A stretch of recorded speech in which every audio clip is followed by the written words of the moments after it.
a Wikividi Documentaries production. Don't forget to like and subscribe. Enjoy. Alan Turing. Alan Matheson Turing was an English computer scientist, mathematician, logician, cryptanalyst, philosopher, and theoretical biologist.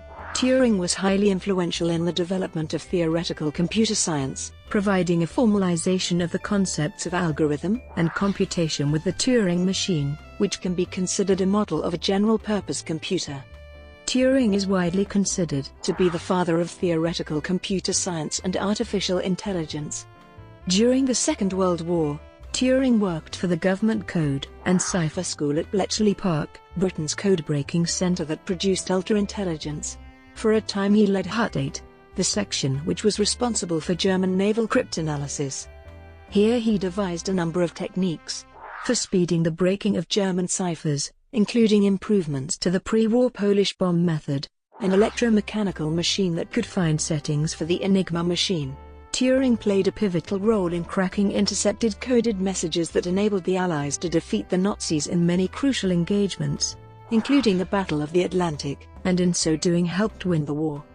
Counterfactual history is difficult with respect to the effect ultra-intelligence had on the length of the war, but at the upper end it has been estimated that this work shortened the war in Europe by more than 2 years and saved over 14 million lives. After the war, Turing worked at the National Physical Laboratory, where he designed the ACE, among the first designs for a stored program computer. In 1948 Turing joined Max Newman's Computing Machine Laboratory at the Victoria University of Manchester, where he helped develop the Manchester computers and became interested in mathematical biology. He wrote a paper on the chemical basis of morphogenesis, and predicted oscillating chemical reactions such as the Belousov-Zhabotinsky reaction, first observed in the 1960s.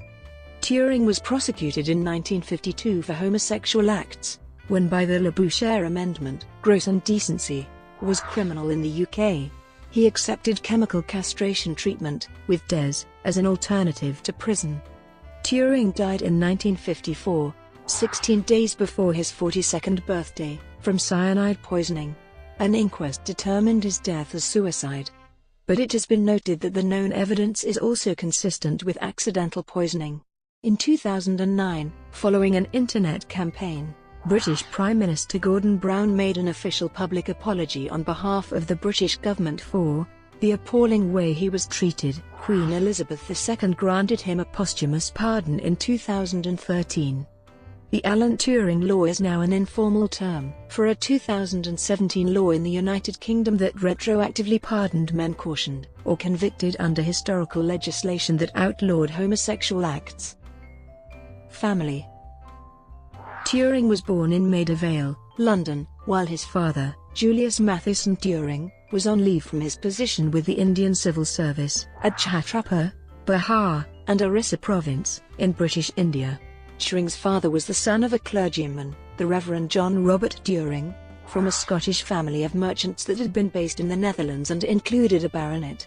Turing's mother, Julius' wife, was Ethel Sarah Turing, daughter of Edward Waller Stoney, chief engineer of the Madras Railways. The Stoneys were a Protestant Anglo-Irish gentry family from both County Tipperary and County Longford, while Ethel herself had spent much of her childhood in County Clare. Julius' work with the ICS brought the family to British India, where his grandfather had been a general in the Bengal Army. However, both Julius and Ethel wanted their children to be brought up in Britain, so they moved to Maida Vale, London, where Alan Turing was born on the 23rd of June 1912, as recorded by a blue plaque on the outside of the house of his birth, later the Colonnade Hotel. Turing had an elder brother, John. Turing's father's civil service commission was still active, and during Turing's childhood years Turing's parents travelled between Hastings in England and India, leaving their 2 sons to stay with a retired army couple. At Hastings, Turing stayed at Baston Lodge, Upper Maze Hill, St Leonards-on-Sea, now marked with a blue plaque. The plaque was unveiled on the 23rd of June 2012, the centenary of Turing's birth.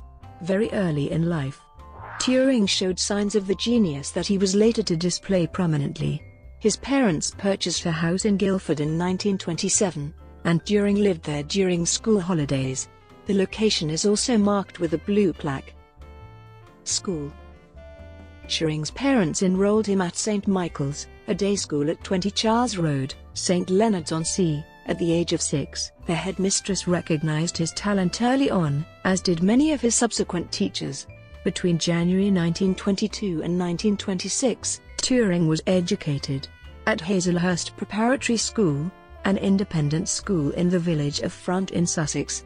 In 1926, at the age of 13, he went on to Sherborne School, a boarding independent school in the market town of Sherborne in Dorset. The first day of term coincided with the 1926 general strike in Britain, but he was so determined to attend that he rode his bicycle unaccompanied 60 miles from Southampton to Sherborne, stopping overnight at an inn. Turing's natural inclination towards mathematics and science did not earn him respect from some of the teachers at Sherborne, whose definition of education placed more emphasis on the classics. His headmaster wrote to his parents, "I hope he will not fall between two stools. If he is to stay at public school, he must aim at becoming educated. If he is to be solely a scientific specialist, he is wasting his time at a public school."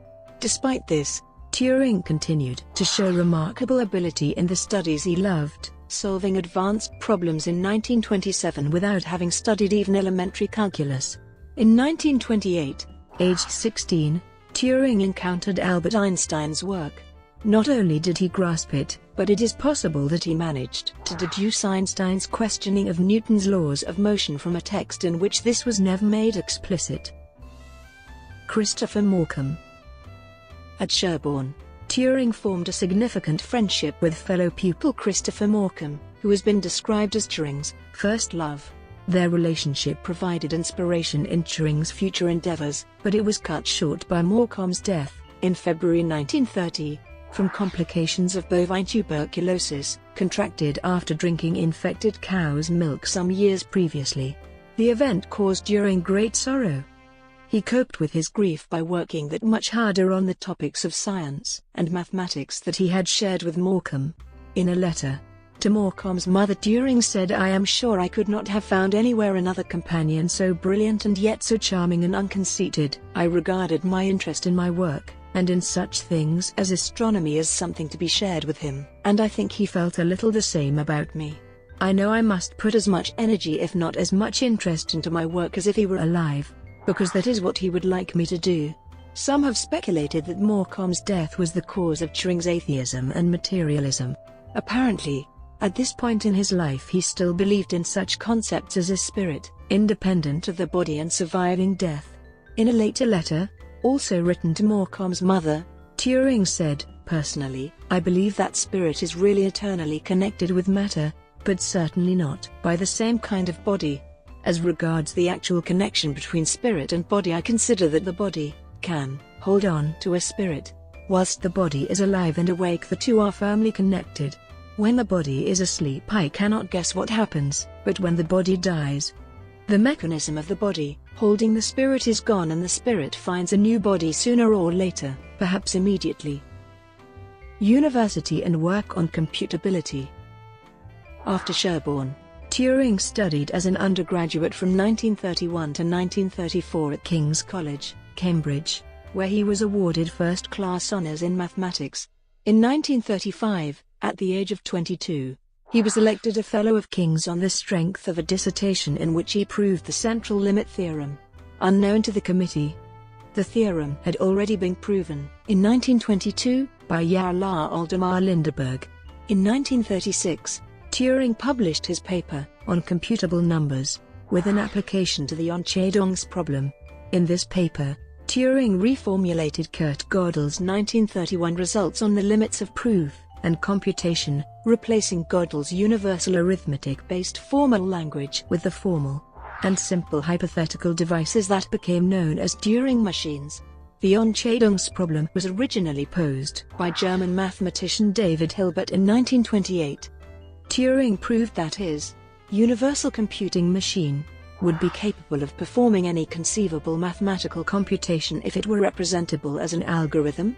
He went on to prove that there was no solution to the decision problems by first showing that the halting problem for Turing machines is undecidable. It is not possible to decide algorithmically whether a Turing machine will ever halt. Although Turing's proof was published shortly after Alonzo Church's equivalent proof using his lambda calculus, Turing's approach is considerably more accessible and intuitive than Church's. It also included a notion of a universal machine, with the idea that such a machine could perform the tasks of any other computation machine. According to the Church-Turing thesis, Turing machines and the lambda calculus are capable of computing anything that is computable. John von Neumann acknowledged that the central concept of the modern computer was due to Turing's paper. To this day, Turing machines are a central object of study in theory of computation. From September 1936 to July 1938, Turing spent most of his time studying under Church at Princeton University, in the second year as a Jane Eliza Proctor Visiting Fellow. In addition to his purely mathematical work, he studied cryptology and also built 3 or 4 stages of an electromechanical binary multiplier. In June 1938, he obtained his PhD from Princeton. His dissertation, Systems of Logic Based on Ordinals, introduced the concept of ordinal logic and the notion of relative computing, where Turing machines are augmented with so-called oracles, allowing the study of problems that cannot be solved by Turing machines. John von Neumann wanted to hire him as his postdoctoral assistant, but he went back to England. Career and research. When Turing returned to Cambridge, he attended lectures given in 1939 by Ludwig Wittgenstein about the foundations of mathematics. The lectures have been reconstructed verbatim, including interjections from Turing and other students, from students' notes. Turing and Wittgenstein argued and disagreed, with Turing defending formalism and Wittgenstein propounding his view that mathematics does not discover any absolute truths, but rather invents them. Cryptanalysis. During the Second World War, Turing was a leading participant in the breaking of German ciphers at Bletchley Park. The historian and wartime codebreaker Asa Briggs has said, "You needed exceptional talent, you needed genius at Bletchley, and Turing's was the genius." From September 1938, Turing had been working part-time with the GC&CS, the British code-breaking organisation. He concentrated on cryptanalysis of the Enigma with Tilly Knox, a senior GC&CS codebreaker. Soon after the July 1939 Warsaw meeting, at which the Polish Cipher Bureau had provided the British and French with the details of the wiring of Enigma routers and their method of decrypting Enigma code messages, Turing and Knox started to work on a less fragile approach to the problem. The Polish method relied on an insecure indicator procedure that the Germans were likely to change, which they did in May 1940. Turing's approach was more general, using crib-based decryption, for which he produced the functional specification of the bomb. On the 4th of September 1939, the day after the UK declared war on Germany, Turing reported to Bletchley Park, the wartime station of GC&CS, specifying the bomb was the first of 5 major cryptanalytical advances that Turing made during the war. The others were deducing the indicator procedure used by the German Navy, developing a statistical procedure for making much more efficient use of the bombs dubbed Bambrismus, developing a procedure for working out the cam settings of the wheels of the Lorentz SZ4042 dubbed Turingery, and, towards the end of the war, the development of a portable secure voice scrambler at Hanslope Park that was codenamed Delilah, by using statistical techniques to optimize the trial of different possibilities in the code-breaking process. Turing made an innovative contribution to the subject. He wrote 2 papers discussing mathematical approaches, titled The Applications of Probability to Cryptography, and paper on statistics of repetitions, which were of such value to GC&CS and its successor GCHQ that they were not released to the UK National Archives until April 2012, shortly before the centenary of his birth. A GCHQ mathematician, who identified himself only as Richard, said at the time that the fact that the contents had been restricted for some 70 years demonstrated their importance and their relevance to post-war cryptanalysis. Turing had something of a reputation for eccentricity at Bletchley Park. He was known to his colleagues as Professor, and his treatise on Enigma was known as the Prof's Book. Jack Good, a cryptanalyst who worked with him, is quoted by Ronald Lewin as having said of Turing, while working at Bletchley, Turing, who was a talented long-distance runner, occasionally ran the 40 miles to London when he was needed for high-level meetings, and he was capable of world-class marathon standards. Turing tried out for the 1948 British Olympic team, hampered by an injury. His tryout time for the marathon was only 11 minutes slower than British silver medalist Thomas Richards' Olympic race time of 2 hours 35 minutes. He was Walton Athletic Club's best runner, a fact discovered when he passed the group while running alone. In 1946, Turing was appointed an Officer of the Order of the British Empire by King George VI for his wartime services, but his work remained secret for many years. Brought to you by Wikivideo Documentaries. Would you like to know more?